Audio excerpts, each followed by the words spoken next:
is Carla. I am one of the very fortunate people that gets to work at Chaincode Labs. And today I'm going to be talking to you about jamming attacks against the Lightning Network, as well as some of the work that myself and my coworker Clara, not Carla, there are two of us, have been working on to mitigate this attack against the network. So to connect it to this conference, I don't think anybody gets paid if Lightning doesn't work. And I have put an asterisk there because I know that the on-chain boomers still will be fine if Lightning isn't working. But no one is going to be buying coffee or beer on our pub crawl if Lightning doesn't work properly. And just so I have an idea of how quickly to blast through these next few slides, just put your hands up if you're familiar with the concept of a channel jamming attack against the Lightning Network. OK, I'm glad I have these slides. So what a channel jamming attack is a denial of service attack against Lightning. And this is like all denial of service attacks. A malicious actor will try to spam the network with the goal of consuming all of the resources that the network has to offer so that it can no longer serve its purpose, right? And in the context of Lightning, the spam will take the form of payments. The resources that we try to consume are the resources of the channels in the network. And the service that we try and deny is the network's ability to process payments on people's behalf, as well as the ability to send and receive. So what this looks like, giving a very brief visual overview, if we have our bad actor Mallory, she will send this spam of payments through the network with the intention of taking up all of the space in the channels and blocking them off for the rest of the network. And what she manages to achieve here is not only that Alice, Bob, and Carol can't send and receive their own payments, they also can't forward payments on behalf of the rest of the network. And this is something that is very nasty to deal with for a few reasons. The first reason is that payments in Lightning are onion routed. And what this means is that when you receive a payment to forward, all you know is the node that sent it to you and the node that you will be sending it on to. So when Bob gets this onion routed payment, he knows that it came from Alice and he knows that it goes to Carol, but he has no information about the original sender, which in this case is the malicious actor Mallory, or about the eventual receiver of the payment. And this is completely by design in Lightning. This is not something we want to change. We want the network to be private. We want this to be the only information people have about the sender and receiver. But in the context of this attack, it makes things very difficult to deal with because you don't know who to attribute this malicious behavior to. When Bob starts to receive this stream of spammy payments from Alice, he can't assume that Alice is the one sending all of these horrible payments because actually she's just a hop and another victim in the attack. So that makes it tricky to be able to use traditional sort of denial of service protections for this sort of attack. Another thing that makes this really nasty to deal with when we think about mitigations is the fact that we allow multi-hop payments in Lightning. And this is nasty for us because it allows an attacker an amplifying factor, is this working, on their payments. So when Mallory sends 1 Bitcoin on this hop, that is capital that she has to commit to a channel to perform the attack. But along the route, every single other hop will lock up another Bitcoin. So she gets this amplification on the amount of capital that she needs to commit compared to the amount that she can use to attack. And when you combine this with onion routing, where you don't really know where these payments are coming from, you can create these beautiful, crazy loops that take these insane routes through the network that lock up as much capital as possible with a single payment.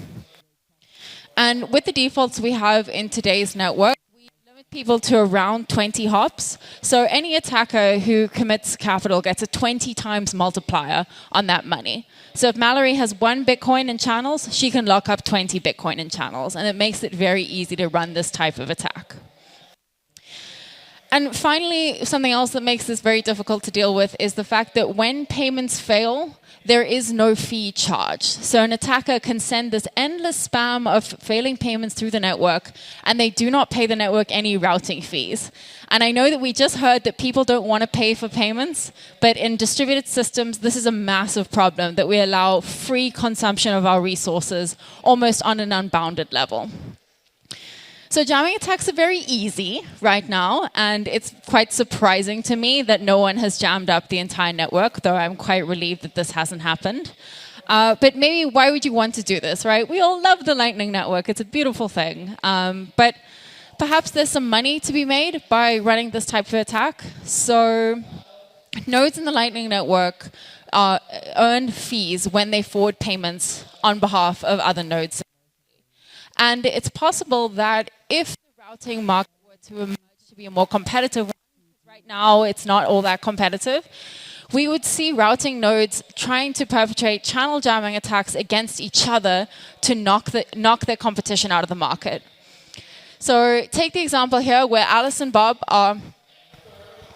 Better? Sound better? Yes. Oh, thank God. Take the example where Alice and Bob are two popular routing nodes in the network that sit on a similar route. Alice is very incentivized to try and channel jam Bob's channels so that payments will flow through her node and she will earn more in routing fees. And this is almost guaranteed to happen because every pathfinding algorithm in Lightning will start to direct payments away from a channel if you start to see failures. So if Alice can jam up Bob's channels, when these nodes over here see that Bob's channels are failing, they will route away from Bob automatically and go through Alice, and she'll be able to earn some money.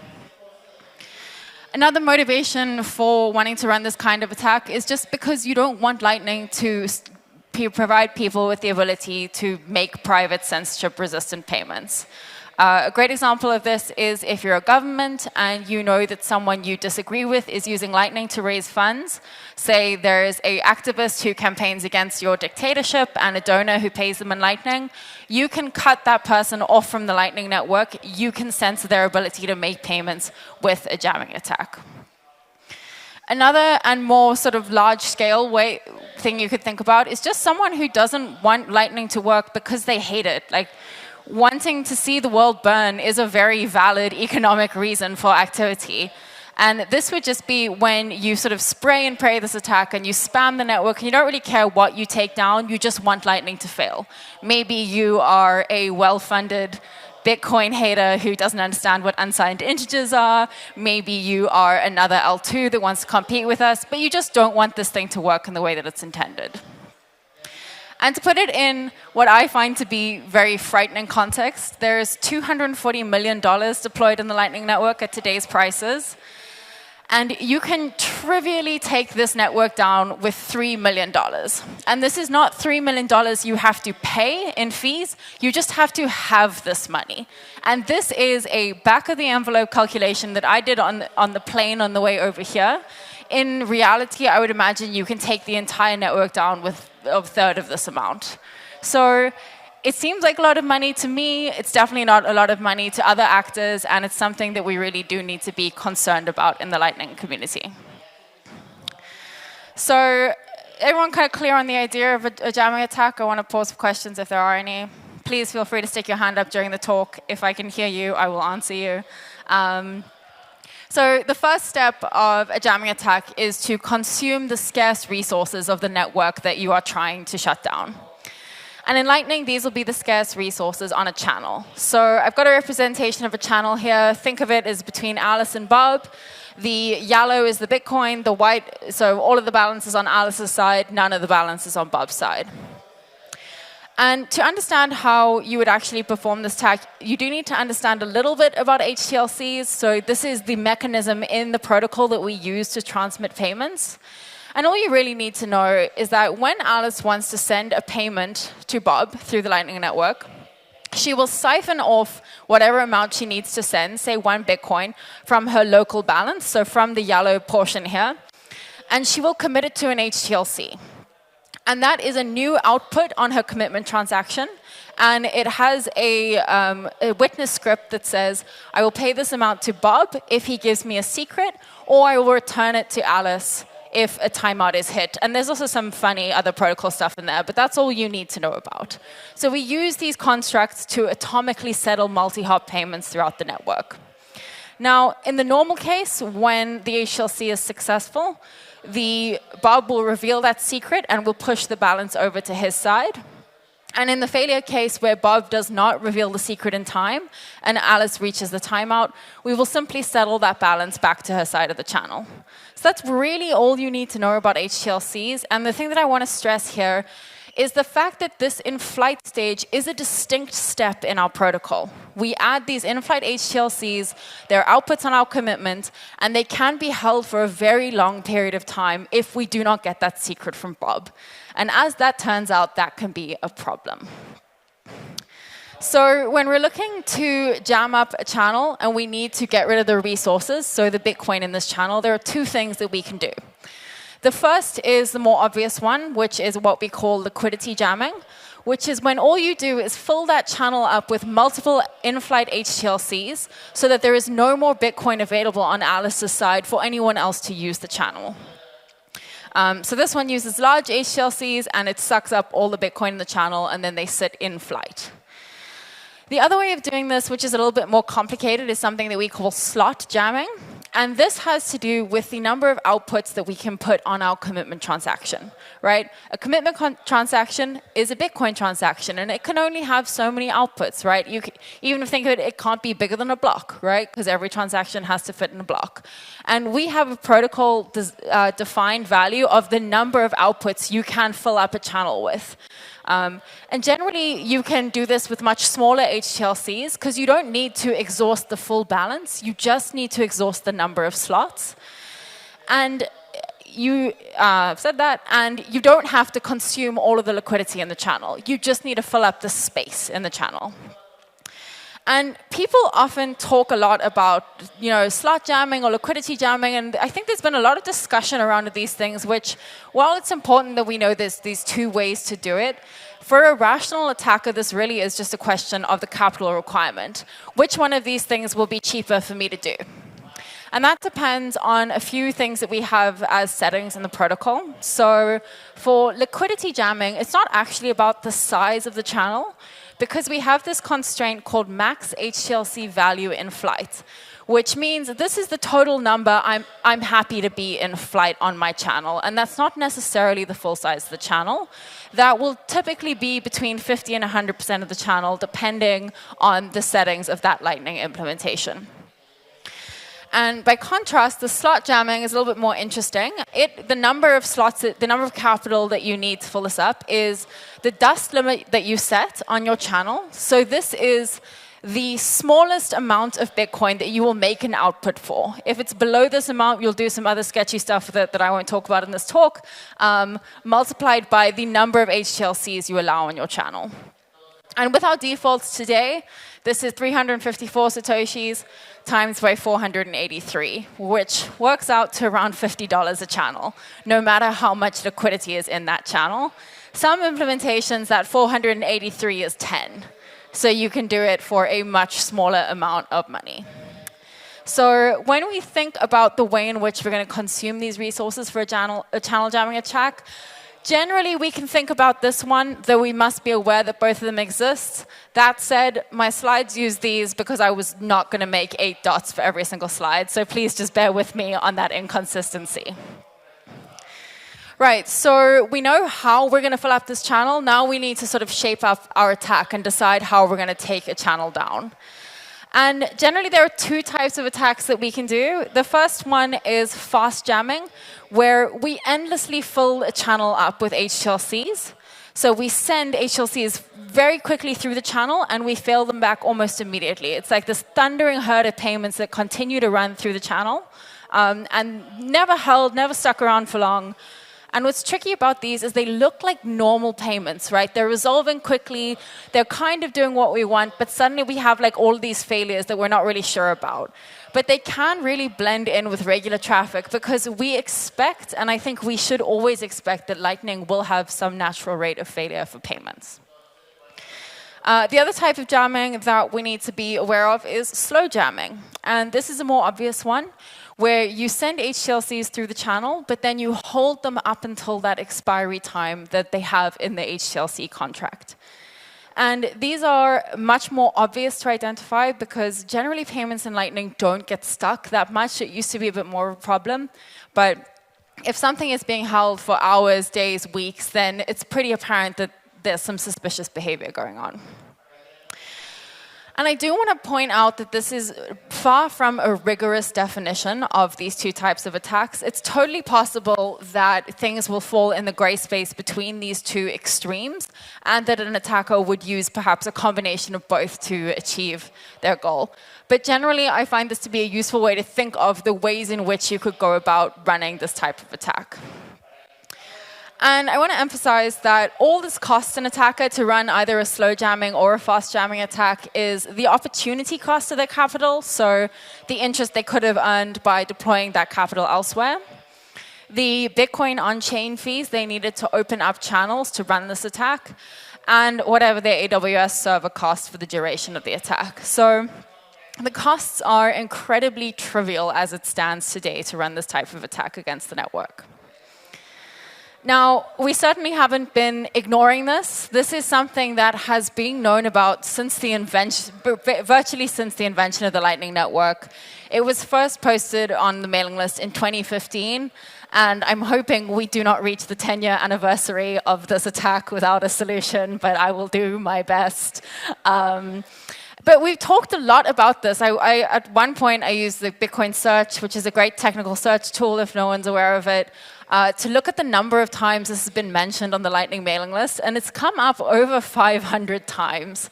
We've talked about it a lot, and we've made various different proposals as to how we could possibly mitigate this type of attack, but we've never got to the stage of even writing up a protocol specification, let alone deploying anything to the network. And we can roughly classify the proposals we've seen too far into two parts or two categories. The first are monetary solutions, where you attempt to charge an attacker for their use of resources. And there's various ways that you can implement this. You can think about upfront fees. You could think about a little bit of proof of work for every payment, tokens, proof of burn, stake certificates. Like, we've really talked about almost every single type of monetary instrument you could use.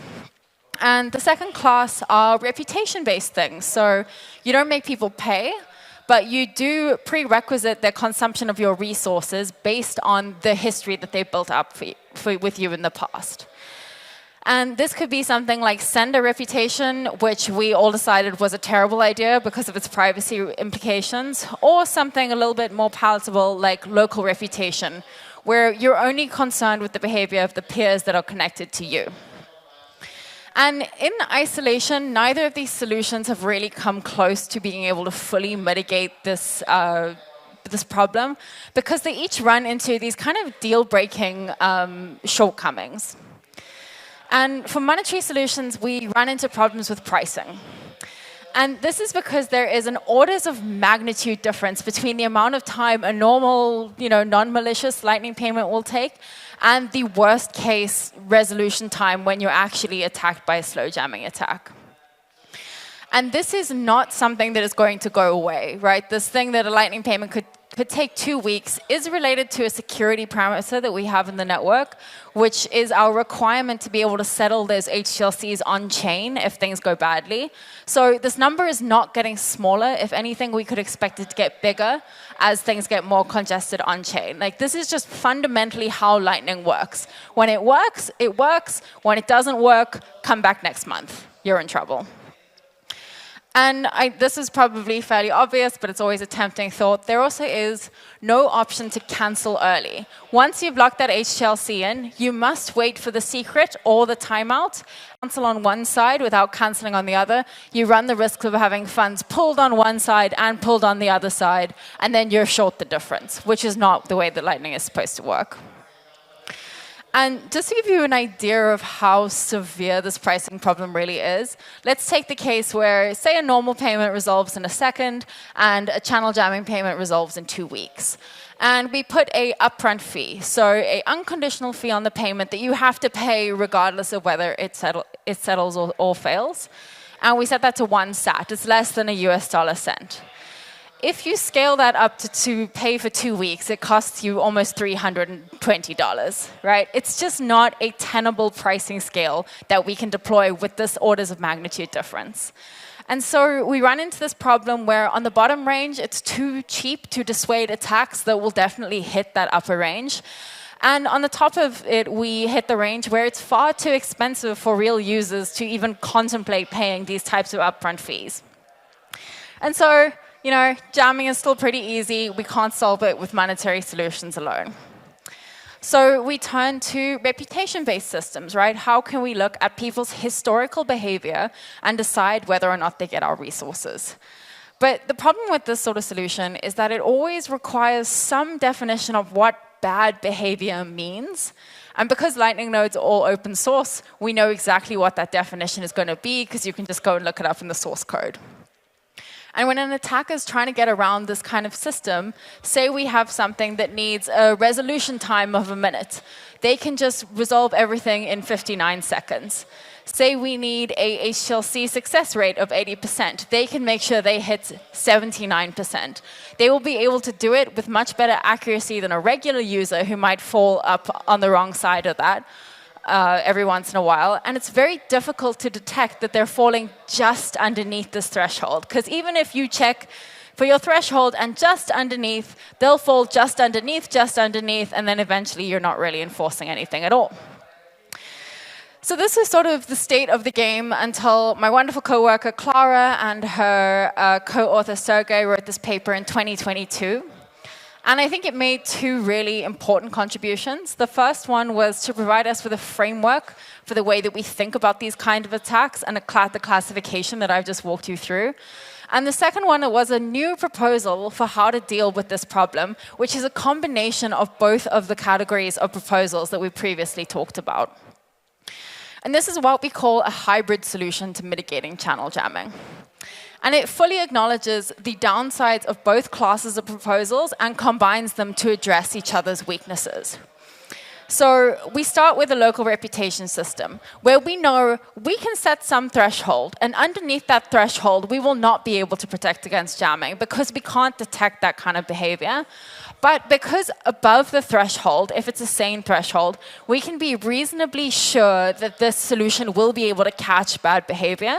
So we deploy local reputation for that. And then for any behavior that goes beneath this threshold, we can deploy a monetary solution, right? Because when things are streaming through our node very fast, we can actually accumulate a fair amount of fees, right? If we're only looking in this very quick recycling payment bucket. And for everything else on the slow jamming side of things, we have the reputation and the history to kind of catch us. And what's really, really nice about this is by deploying these two things together, we actually get to narrow the range of pricing for a monetary solution, which means we don't hit that orders of magnitude issue. And for reputation, we get to fill the gap that the threshold represents. Is everyone with me? Because this is kind of key. So if there are any questions on that, please shout now. All right, so this is outlined in the paper, and it's something that I'm busy working on as a proposal to upgrade the Lightning specification. Don't let the draft status of this PR fool you. That's just my crushing imposter syndrome working on the specification for the first time.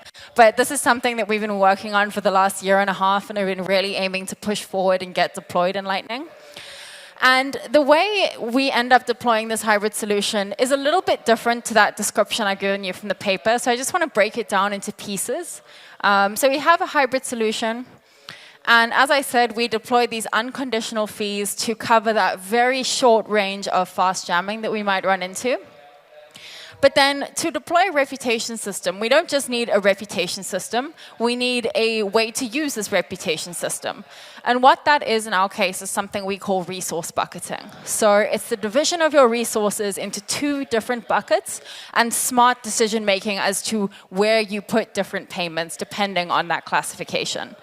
And the thing that we feed into this resource bucketing sort of paradigm is a endorsement signal and a reputation algorithm. And I'll cover this piece of it in great detail because this is the first thing that we're outlining in the specification.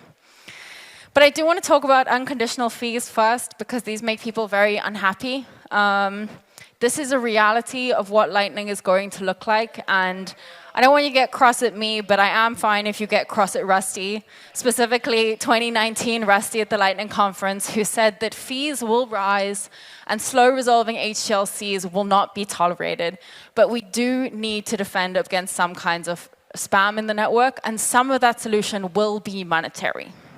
This is not the Visa network. It is a censorship-resistant, private, decentralized payments network. It is a fundamentally different thing, and that is an important thing to remember. That said, because we are deploying this hybrid solution, we are pretty confident that we can keep this unconditional fee incredibly low.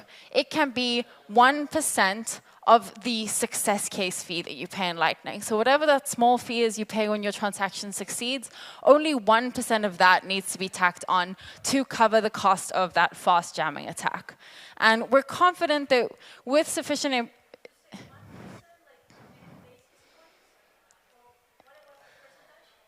1% of the success case fee.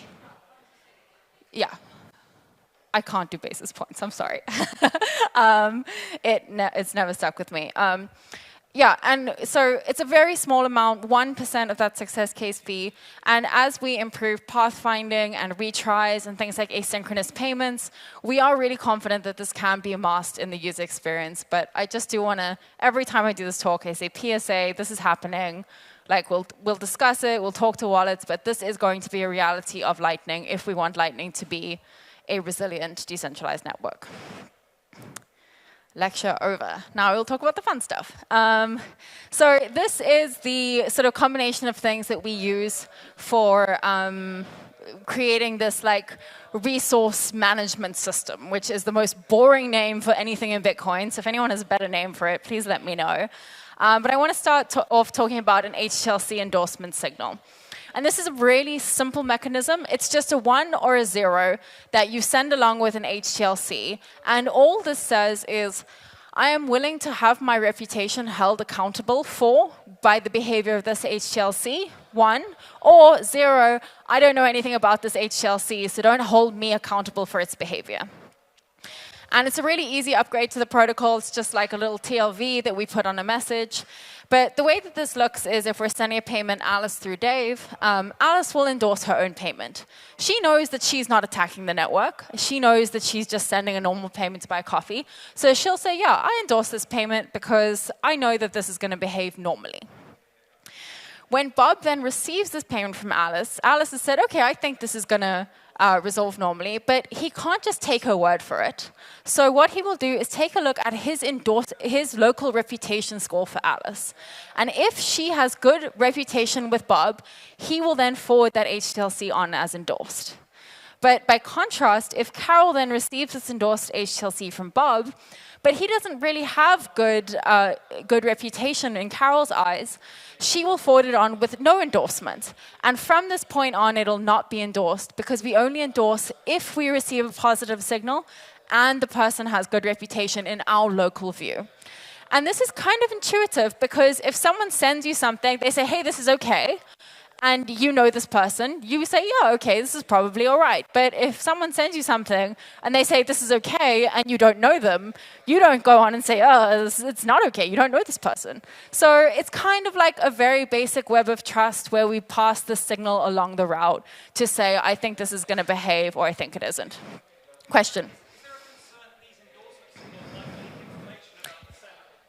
Yes, always. So one thing we can do on the is there concern that this endorsement signal can leak information about the sender? There certainly is. There's always this concern in Lightning. This is one of the reasons this is a 1 or a 0, right? Something Alice can do as a node participating in the network, I said, oh, she'll always set it to 1. But in practice, what we do is Alice would observe the HTLCs that she forwards and say 60% of them are endorsed. She would match her own sends to only endorse 60% of her own payments so that she hides within her own traffic, right? But in Lightning, we also do need to be really careful about these step-down values, right? Because say it was like, if it was 4, 3, 2, 1, then it kind of becomes really clear that Alice is the sender. But the claim I'll make here is this is no worse than our current step-down function, right? Because it's only a 1 or a 0, and we already have this like 40 CLTV delta step down on the root. So like this is an existing problem in the construct of HTLCs. So a 1 or a 0 is not worsening privacy, though if we did manage to fix that step down issue, whatever fix we applied to that, we would apply to this as well. Great question. Thank you.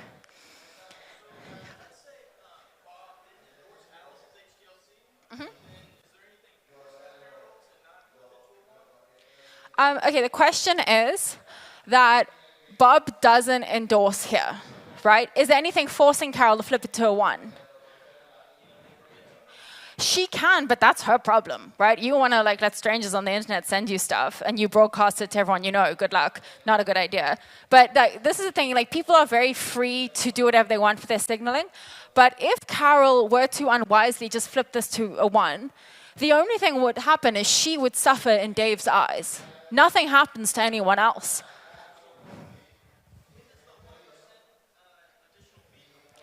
This would just apply to every payment every single hop. Like say Bob wants 10, we send 11. Say Carol wants 20, we send 22.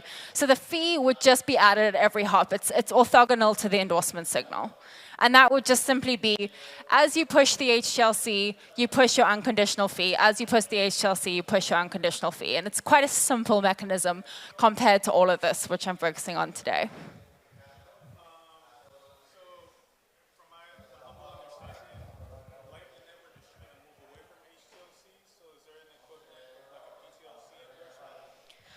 Yeah, so the mechanism that we're using for the payment doesn't matter, right? We'd send an HTLC or a PTLC plus an endorsement field. It's just an extra piece of information. But yeah, eventually we'll upgrade to PTLCs. Doesn't affect us at all. But it does make everything very nice. So go PTLCs. Before I wrap this up, I want to talk about why this is important. The first reason this is important is because it allows us to facilitate what I call unknown traffic. And I intentionally do not call this bad traffic, because that is not what this is. And in a network like Lightning, we are always going to have nodes that show up and want to use the network. So we don't know anything about them because they've just arrived. The network is constantly growing. And we are always going to have nodes that don't really transact that much. It's a Raspberry Pi in someone's basement, and they send one payment a month. And we can't really form an opinion on that person's reputation, right? Because they haven't done enough. They will always be unknown to us. And it's a really important thing that we're still able to serve this type of traffic. And an endorsement signal lets us do that. Because when we get these payments from people we don't know, we just forward them on with no endorsement. And it is as it was before. There is no disincentive to do so. And that's a really important piece for bootstrapping for new peers. So when people arrive, people will still forward their payments because the only impact of forwarding the payment is that they might earn some fees. And that's a great thing. So they will be incentivized to allow new people to bootstrap into the network because they have the chance to earn some fees. And then most importantly, this also limits the ability to be sabotaged by remote peers. So if I have a very good reputation with Val, and someone just shows up and starts to try spamming payments through me to Val, they can't sabotage my reputation with Val because I don't know who they are. So I'll just drop their endorsement to 0, and then she will not hold me accountable. So this is really important, getting back to that issue of not being able to attribute who is attacking. We don't know who's attacking, but what we can do is drop the signal for people who have not proved that they are worth endorsing yet. Right, so that's endorsement. We have the signal, we'll propagate it through the network, but in that slide I showed, oh, this person has good reputation, this person doesn't. We need an algorithm for how we decide whether someone has enough reputation to endorse them, right? But when we talk about reputation in Lightning, we have to talk about privacy, because it is not only a great Taylor Swift album, it is also a very scary word in the world of Bitcoin. So we need to preserve the existing privacy guarantees of Lightning. I'm not going to claim that Lightning privacy is perfect, but we cannot make anything worse. Kind of to the question in the front here about endorsement, we need to keep things the same. And what that means is that we are only going to look at local reputation. And I want to be very clear on what this means, because people get very upset by the word reputation, and they don't pay attention to the details of what we'll be doing. So information is only sourced from interactions with your direct peers. There is no billboard, there is no list, there is no gossip where we pull external information from. We only form our reputation scores based on what we directly observe. We also do not share this information anywhere, so we don't gossip it. We don't, it's not a part of the protocol to put this information out there. And we are only concerned with our direct peers. People who are connected to us by channels are the only people who we need to track. We do not need this global view of the graph where everyone has a has a score and there's ranking. That's not something that's necessary for this type of system to work. The other thing that we need to think very carefully about when we talk about reputation is centralization. So how could a reputation algorithm deployed in the Lightning Network act as a centralizing force? And this isn't really something that we can numerically quantify, but it is something that we can list concerns for and derive design considerations from to make sure that we do not force the network in this type of direction. So one of the things we would be concerned about is the network dropping payments to preserve reputation, right? People build up these scores, they like having high numbers, and so when someone new shows up, they just drop their payments. And this is why it's really important to de-risk the forwarding of unknown payments and to produce a system that does this so that, as we were saying earlier, you can just forward those payments with a zero endorsement signal. Your reputation will not be put on the line and you only have fees to gain, right? So this is how we make sure we don't encourage people to decrease quality of service. We also need to be really careful about creating barriers to entry for new entrants because the network remains decentralized because new people can come in and compete and participate in the network.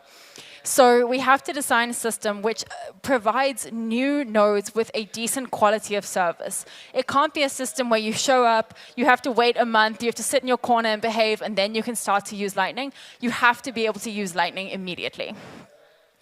The next thing, and probably the worst thing we need to be worried about, is like people who gather data about the network selling reputation as a service, saying, hey, connect to my mega node and I'll endorse everything for you because I am like the good KYC known node.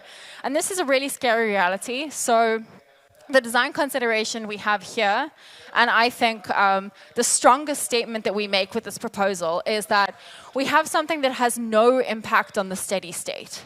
And when I say that, I mean that in the normal operation of the Lightning Network, it will not matter whether you have good reputation or not good reputation. It will not matter whether your HTLC is endorsed or not. It will only come to matter in the event that the network is attacked. And if we can do this, if we can produce a system like this, this is not something that has a lot of economic value.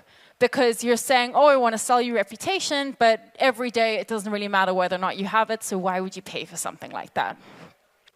So those are the considerations we have. There are obviously many more when we think about these things. Question?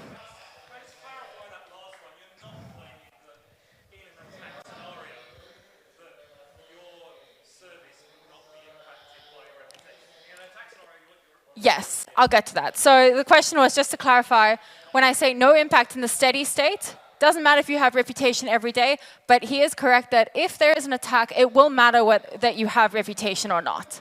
And I will cover that when we get into it, because that is a very important thing to point out. We cannot produce something perfect. But if we could, boy. So how are we actually going to think about this reputation, right? And this is going to be done on a per HTLC basis and on a per channel basis. So say Alice is forwarding an HTLC through Bob to Carol. How does Bob decide Alice has enough reputation, right? That's kind of a weird thing to be able to quantify. And the way that we have framed this is that we want to design a reputation system such that the cost of acquiring the reputation is greater than or equal to the damage you can cause by abusing it, right? And this, if you think about it, it makes sense because if Alice has to pay all this money to Bob to achieve good reputation, and then she turns around and uses it to try and trash Bob, provided the amount she's paid is more than the amount that he loses, there's nothing wrong with being attacked, right? Then Bob kind of wants to be attacked because then he gets all this money.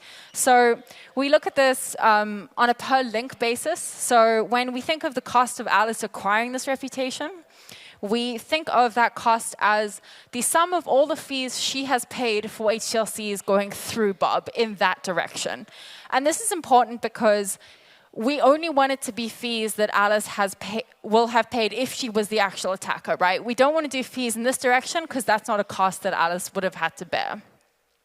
And when we think of the damage of the attack, we think about what would we lose if Alice acquired this reputation and managed to completely jam up our channel Carol for 2 weeks, which is the amount of time you can jam a single HTLC.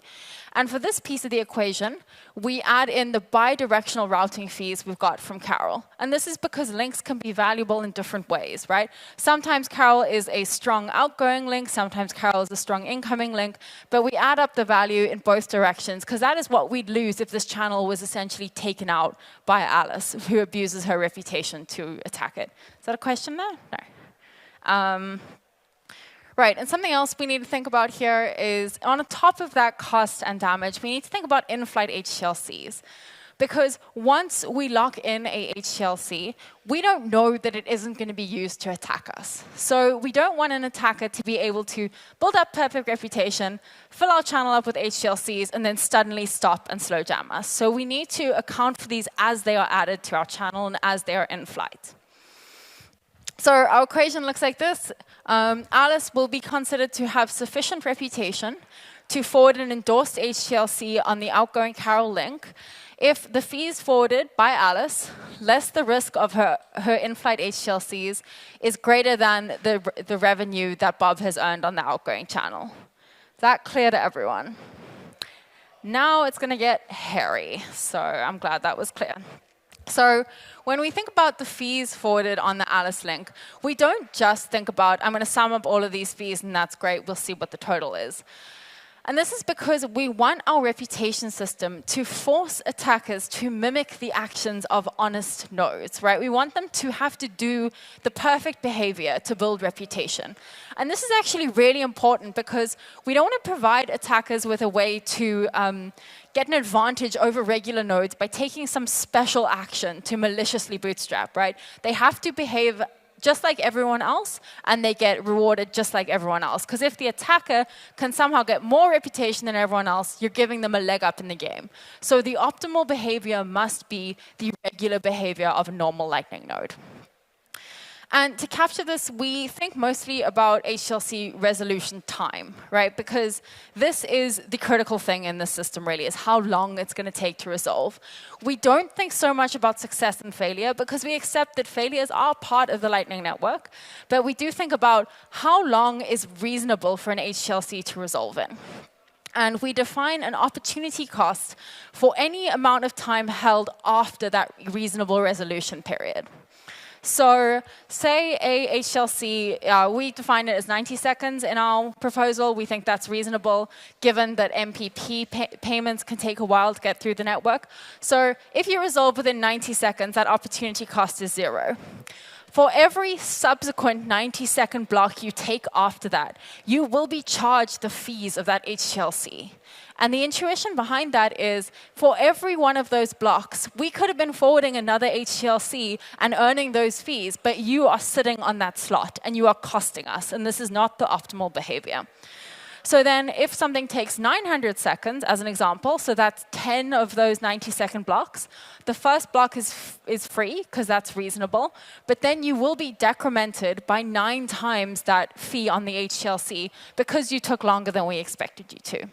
And this is kind of how we capture the time element of HTLCs, which isn't really expressed with regular fees. So we take this opportunity cost function and we fold it in with our endorsement signaling. Because like I said, the endorsement signal is whether or not you are willing to stake your reputation on the behavior of this HTLC. So in the case where you endorse the HTLC and it was successful, we will increase your reputation by the fee, but we will decrease it by any opportunity cost. So if it resolved within 90 seconds, it's just the fee. If it resolved slower, it actually still can have a negative impact on your reputation because a slow success in the Lightning Network is still a bad thing. And then if you had an endorsed HTLC, but it failed, we will only charge you the opportunity cost. We don't give you the fee because you didn't pay us the fee. And we do subtract the opportunity cost. And again, if you failed quickly, this opportunity cost is 0. So it has no impact on your reputation. But if you failed slowly and you endorsed it, you will lose the opportunity cost. By contrast, if you did not endorse the HTLC, you told us you don't really know what's going to happen here. So all we care about is, did it succeed and did it go quickly? If it does, we give you the fee. no questions asked. Because even though you didn't know what was going to happen, this thing behaved in the way that we'd like, and we allow you to bootstrap. Oh my gosh, okay. Sorry, Lisa. We allow you bootstrap reputation, and then if you did not, we don't impact your reputation at all because you said you didn't know what's going on. Sorry, do I have any time left? No. Okay, so